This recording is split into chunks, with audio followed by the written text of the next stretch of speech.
Vous êtes chez vous, vous nous suivez via cette télévision panafricaine. Ici, mesdames et messieurs, nous en parlons. Il est déjà 22 heures passées de 16 minutes. Nous partons toujours avec ce titre aujourd'hui au menu de cette émission. Il s'agit justement de l'actualité sociopolitique en Guinée. Particulièrement, nous parlons d'élections dans cette émission. Mohamed Ansa Diawara, il est vice-président de la CONASOG, en même temps président de la Guidad. Il est en notre compagnie, acteur de la société civile. Idrissa Condé, notre analyste de toutes les soirées, en même temps juriste, enseignant, chercheur dans les universités. Nous revenons encore sur ce plateau.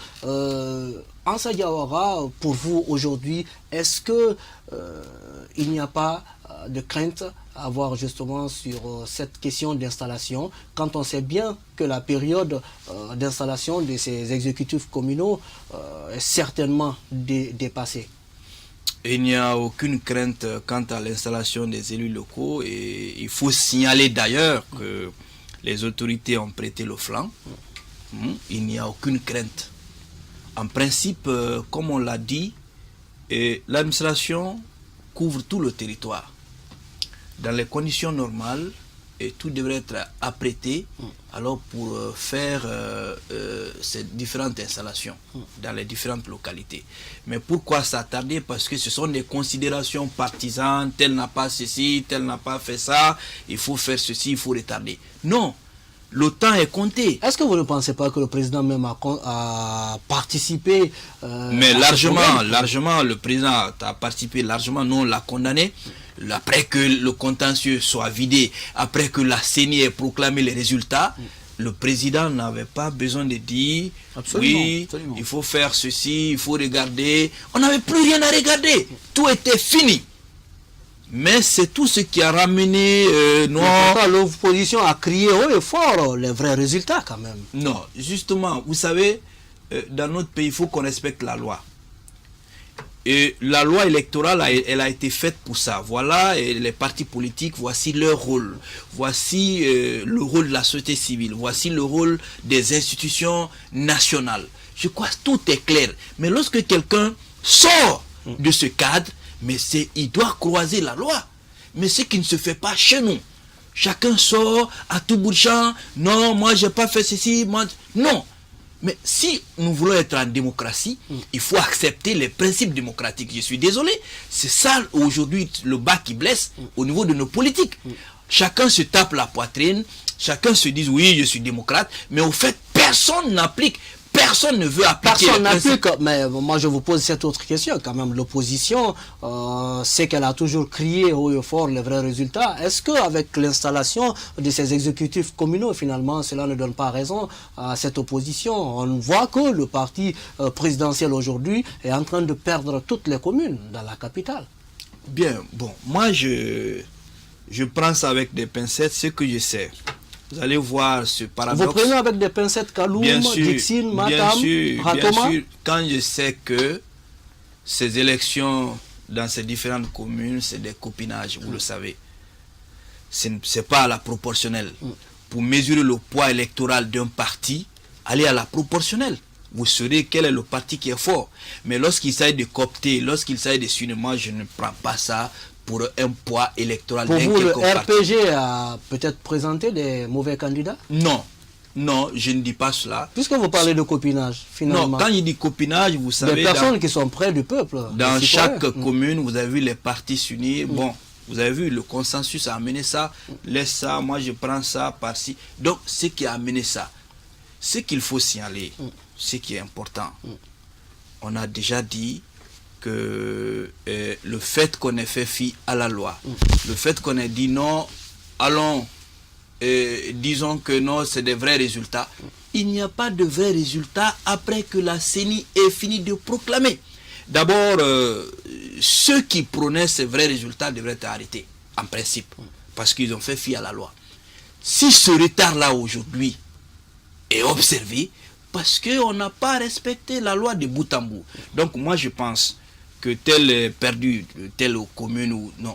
Moi, pour moi, mon appréhension, je n'ai pas vu un seul parti qui a une assise dans une commune. Je n'ai pas vu. Voilà, l'installation, en tout cas l'activation du comité de suivi, pour vous, cela a participé plutôt à améliorer le processus électoral ou bien à le détériorer?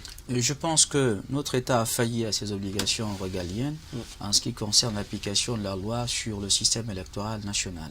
Je pense qu'il y a la responsabilité de notre gouvernement de veiller à ce que les lois qui gouvernent notre système démocratique soient appliquées et qu'on sorte de ce système de soi-disant consensus qui ne nous sortent pas des problèmes. Au contraire, qui nous enfoncent dans les problèmes et les problèmes continuent. Donc globalement, je pense qu'il y a de la responsabilité de l'État de travailler sur un mécanisme institutionnel qui va renforcer le cadre d'action des partis politiques dans le processus électoral. Et notre processus électoral tel qu'il est aujourd'hui mérite mieux d'être retravaillé et que les acteurs politiques sont appelés à beaucoup plus de responsabilité dans la gestion du contentieux électoral. Vous voyez ce qui se passe à Matoto. On m'a posé la question ce matin. Nous allons revenir là-dessus tout à l'heure. Je préfère qu'on en parle dans la partie spécifiquement réservée sur ce thème. Je vous ai posé une question, ce comité de suivi que le président même a demandé justement de négocier, d'écouter les partis. Des fois, j'ai du mal à comprendre. Cela a participé honnêtement, à améliorer ou j'ai du mal à comprendre les décisions du président de la République. Honnêtement, des fois, j'ai du mal à comprendre les actions du président de la République dans le processus électoral. Vous avez une commission nationale électorale nationale indépendante. Vous avez une commission électorale nationale indépendante. Vous avez un ministère de l'administration du territoire et de la décentralisation qui constituent ici les instruments légaux pour permettre d'institutionnaliser le champ politique national et de travailler sur le processus électoral.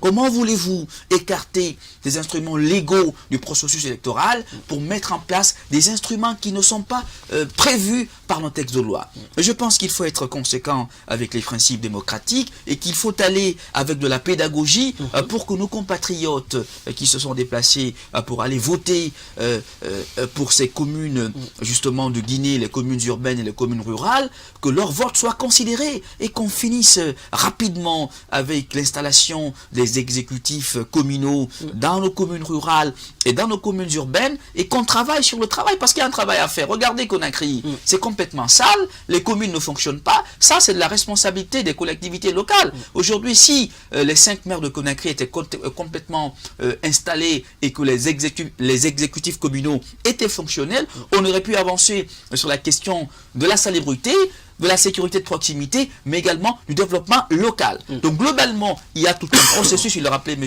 Diawara, en ce qui concerne le financement des projets locaux et avec les partenaires étrangers, notamment l'Union européenne, notamment certaines grandes villes, notamment en France et dans d'autres pays qui ont des partenariats de jumelage avec les communes. Donc voilà, à Kindia, je me rappelle, à l'époque, avec la Loire-Atlantique, il y avait un partenariat entre la commune de Nantes et la commune urbaine de Kindia qui profitait à la collectivité locale. Donc globalement, on a besoin aujourd'hui de la décentralisation dans notre pays pour pousser le développement. Parce que la décentralisation permet à l'État de transférer ses compétences à des personnes élues par le peuple pour exercer la mission de l'État. Et globalement, quand vous prenez notre démocratie électorale, vous prenez notre processus électoral, je pense qu'il y a du travail, mais surtout qu'il y a trop d'élections de l'exécutif dans ces questions-là et qu'on devrait plutôt réserver ces questions-là au département technique qu'est le ministère de l'administration du territoire et de la décentralisation et à la CENI. Question, mesdames et messieurs, il s'agit de l'installation des exécutifs communaux à Conakry. 5 communes, Kaloum, une indépendante, Dixine, remportée par l'UFDG, Matam, remportée par l'UFR, Ratoma, raflé par l'UFDG, Matoto, les 2 candidats du RPG, Arc-en-Ciel et de l'UFDG sont à couteau tiré. Finalement, qu'est-ce qu'il faut dire dans l'installation des exécutifs communaux à Conakry? Nous allons toucher l'épineuse partie de Matoto tout à l'heure, mais nous commençons d'abord avec les autres communes. Pour vous, est-ce que aujourd'hui la démocratie est en train de se porter bien? quand on sait bien que cela n'est jamais arrivé qu'un parti au pouvoir perde Kaloum? Bien, merci. Je crois que la démocratie est en train d'évoluer dans notre pays. Parce que c'est pas le fait que le parti au pouvoir perde que la démocratie alors baisse de cran, non. Au jour d'aujourd'hui, les partis politiques continuent à jouer leur rôle.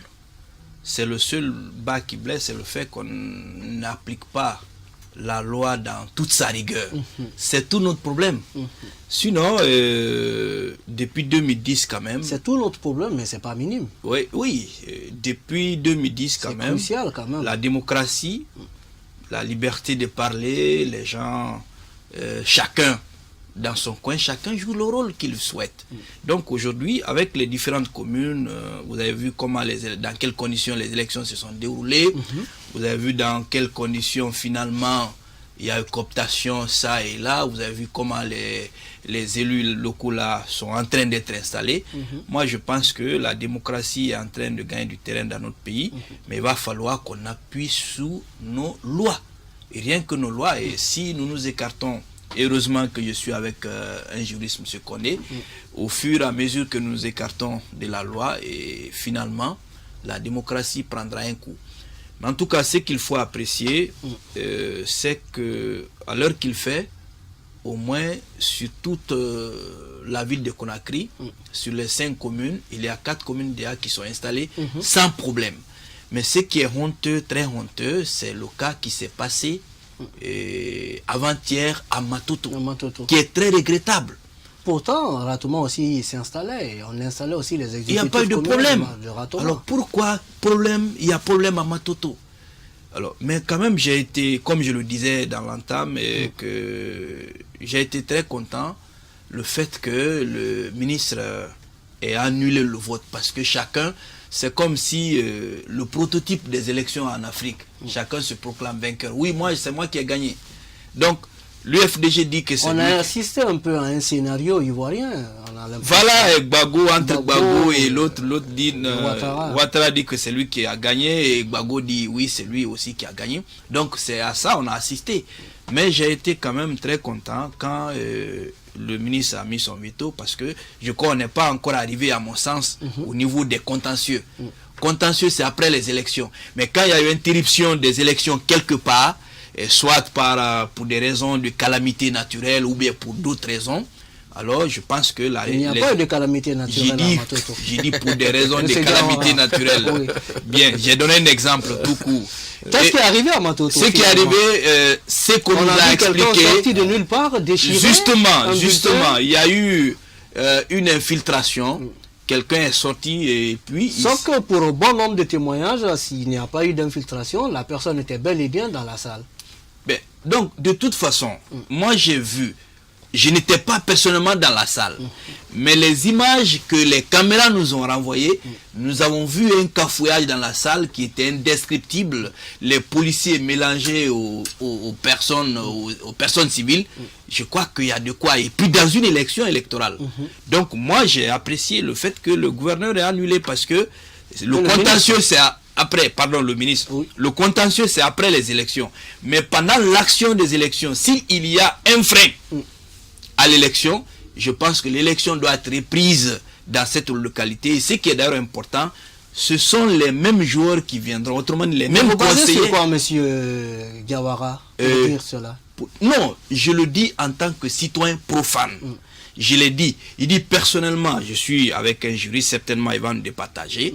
Je me dis, d'après nos différentes expériences dans les élections depuis qu'il y a maintenant notre organisation, la CONASOC, la Guidade, on a toujours été observateurs. Nous nous sommes dit, il a été dit que lorsqu'il y a l'élection... Est-ce que vous étiez observateur lors de ces installations?